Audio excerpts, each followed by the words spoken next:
All right, here we go. These are the notes for 12-8. This is very exciting because these are our last notes of our course. So we're going to be solving exponential equations and logarithmic equations. Okay, so I know what you're thinking. You're thinking, well, we already solved exponential equations, right? Remember, you don't have to write this down, but we solved, for example, this exponential equation by getting the bases the same and getting the exponents equal to one another. You're absolutely correct. We did solve that type of exponential equation. The problem is, what if you cannot get the bases the same? Well, in an exponential equation, if you cannot get the bases the same, you have to use logarithms to solve your equation. So, look at our first example here. Can I make these two bases the same? Can I write 5 with a base of 2 or vice versa? I cannot. So since I cannot make the bases the same, I have to use logarithms to solve. Now, there are a couple of different ways to do this, okay? Here's one way. I'm going to take the log of both sides. In fact, I'm going to show you this one both ways, just for fun. Okay, so the first way to do this is I'm going to take the log base 2 of both sides. Now, why did I choose base 2? Why didn't I choose base 5? Why didn't I choose base 10? Here's why. Because remember our property. If I find the log and this base is the same as this base, in other words, that's why I chose a base of 2, because that's what the base is right here. So if this 2 is the same as this 2, this whole left-hand side is simply an x. That's that log property. Now, on the right-hand side, I have the log base 2 of 5. Well, I'm going to use my change of base. In the calculator, I'll plug in the log of 5 divided by the log of 2. X is going to be equal to, so I'm just plugging that into my calculator. You should be okay plugging them into calculators by now. You're probably faster than I am. Since it's not showing me what to round to, I'm going to round to 3 places past the decimal. So this 9 is going to make this into a 2, so it's 2.322.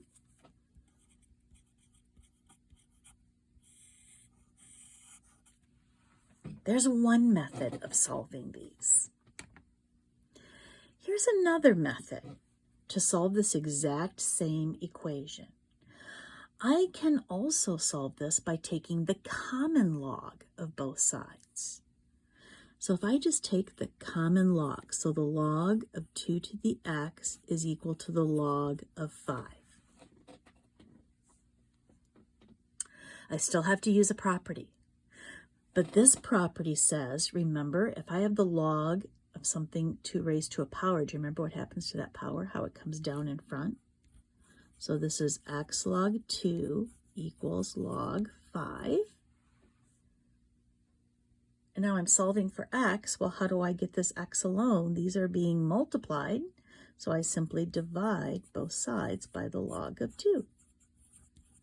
Do you see where I literally ended up in the same place? I'm finding the log of 5 divided by the log of 2.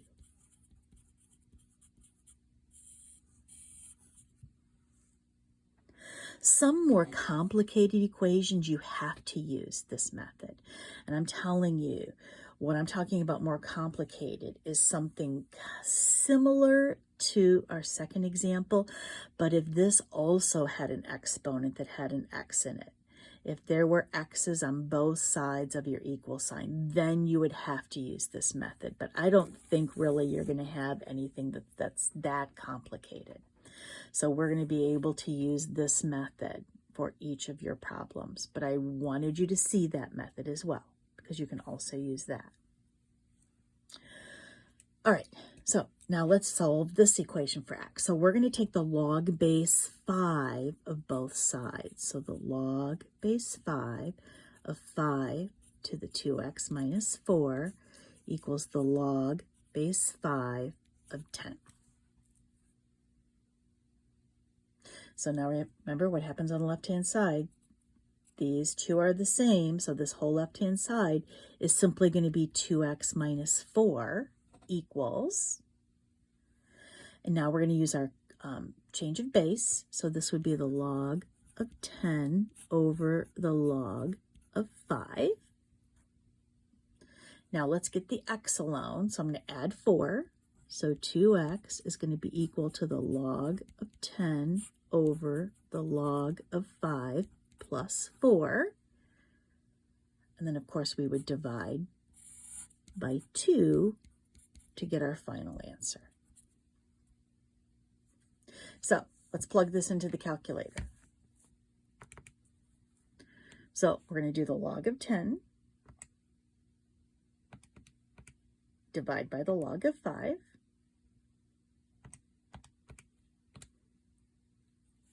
So I got that. I'm going to add 4. So just go ahead and add 4. And then what am I going to do? I'm going to divide by 2. And if I go to 3 places past the decimal again, it's going to be 2.715.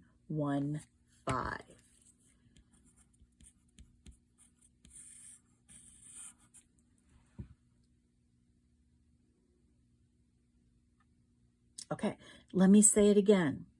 You can always check an equation. I can go back up into this original equation, and I'm going to plug it into my calculator, and I'm going to check to make sure that the answer is right. So I can take 5 to the, and it's going to be 2 times, so I'm going to put it in parentheses, 2 times 2.715 power, and then minus 4.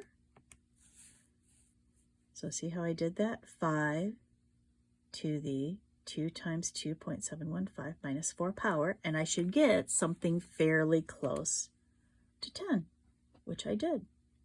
Again, it's not exactly 10 because I rounded. So you can check these equations as well. All right, so there are your 2 examples of exponential equations. So you're going to use logs to solve. And again, you have to use logs to solve because you cannot get the bases the same. Now let's talk about logarithmic equations. So a logarithmic equation is simply an equation that has a log in it. That's all it is. And those can come in 2 different ways. The first way is if there's logs on just one side of your equal sign. And my next 2 examples are examples of that type of problem. Notice how there's only a log on one side of the equal sign. This side doesn't have a log. So if I want to solve this equation, here's what I have to do. You condense the left-hand side down so it's a single log. Well, that's already done here. Now you use that definition of log again. How many times have we had to use that? We do 3 to the 2nd power is equal to x plus 5. 3 to the 2nd power is equal to x plus 5. And now we just simply solve. 9 equals x plus 5. X is going to be 4. That's it. And again, you could check it. If you plugged a 4 in there, you'd have the log base 3 of 9. Well, the log base 3 of 9 is actually 2. So you can always check these. Now look at the next one. Now remember the first step that we did in the previous one that I said this one, it was already done there. It's not done here. We have to condense this side to be a single log, so we have to use those log properties. Remember what the log properties said, that if the 2 individual logs were being added, that meant originally they were being multiplied. So if I go ahead and if I multiply that, I'm going to get x squared plus x. So now I'm kind of where I was back in just the previous example. There's only logs on one side. So now what you're going to do is you're going to use your definition, which says 6 to the first power is equal to x squared plus x. I have an exponential equation, or not an exponential equation. I have a quadratic equation here. So remember, that means I'm going to set it equal to 0. We can't forget all of those things that we've learned in previous chapters. And then what do I have to do? I have to factor it. It'll factor into x plus 3, x minus 2. So if I take x plus 3 and set it equal to 0, and x minus 2 and set it equal to 0, I get two answers. X equals -3 and x equals 2. But wait, according to our original definition, you cannot find the log of a negative number. This x cannot be a negative number. If I were to take and plug -3 in there, that would be a negative number. So my -3 gets tossed, and my only answer is x equals 2. Now, be careful. Don't think that every negative answer was going to be tossed. That's not necessarily true. You have to go back up into the original problem and plug it in. For example, if this had been x squared, then that wouldn't be taking the log of a negative number. So be careful. Don't just randomly toss out negative numbers. All right, we have our last two story problems of our notes in the course. So here we go. The population size Y of a community of lemmings varies according to the relationship. And here's our relationship right here. In this formula, T is time in months.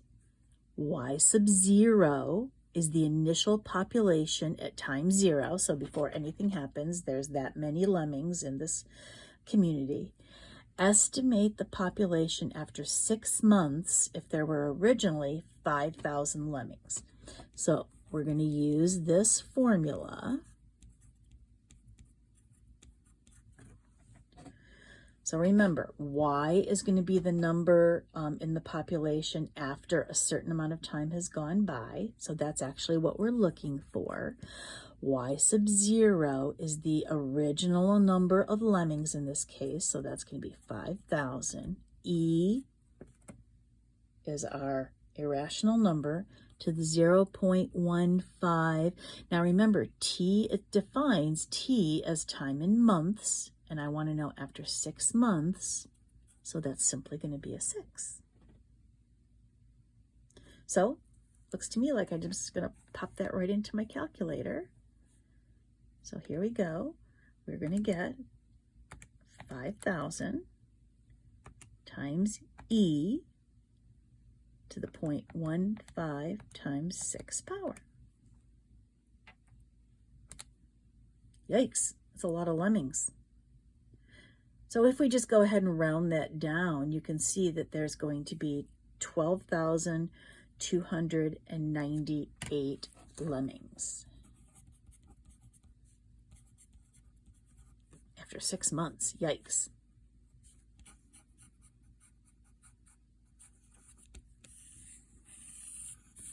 And there's your answer. So it's an exponential equation, so those lemmings are definitely growing exponentially. All right, last example. Here we go. Notice the formula. You should recognize that. How long does it take for an investment of $1,000 to double if it is invested at 6% interest compounded quarterly?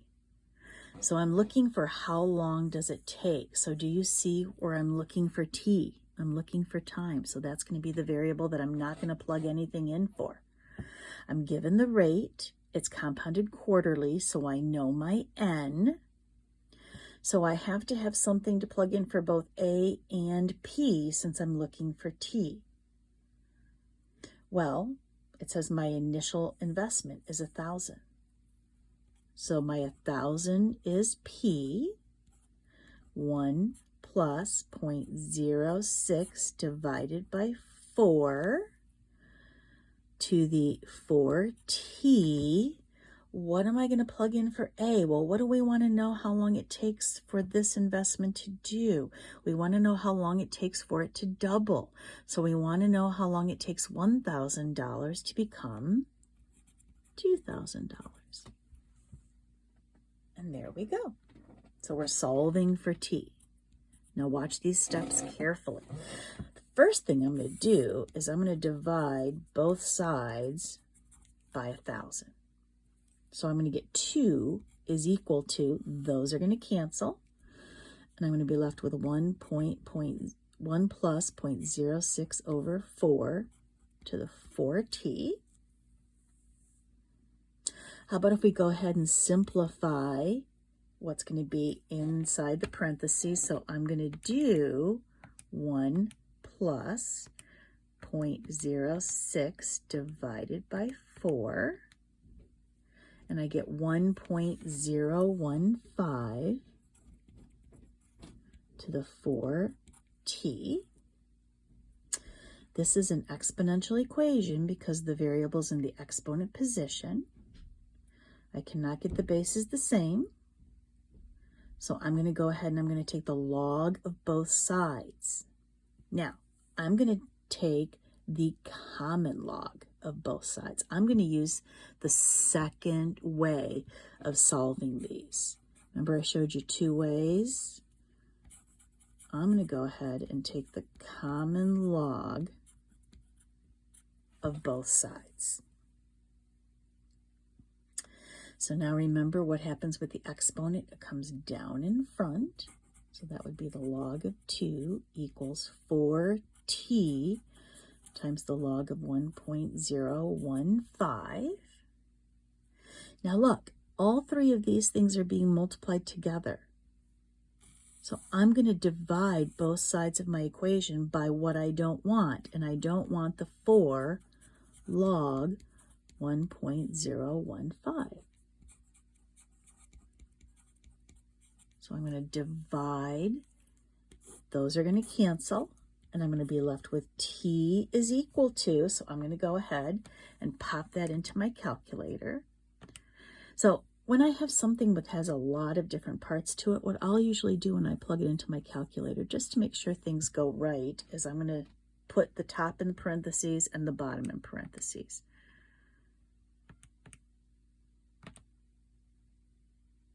So I'll show you what that looks like when I pop it in. You should be popping it in too.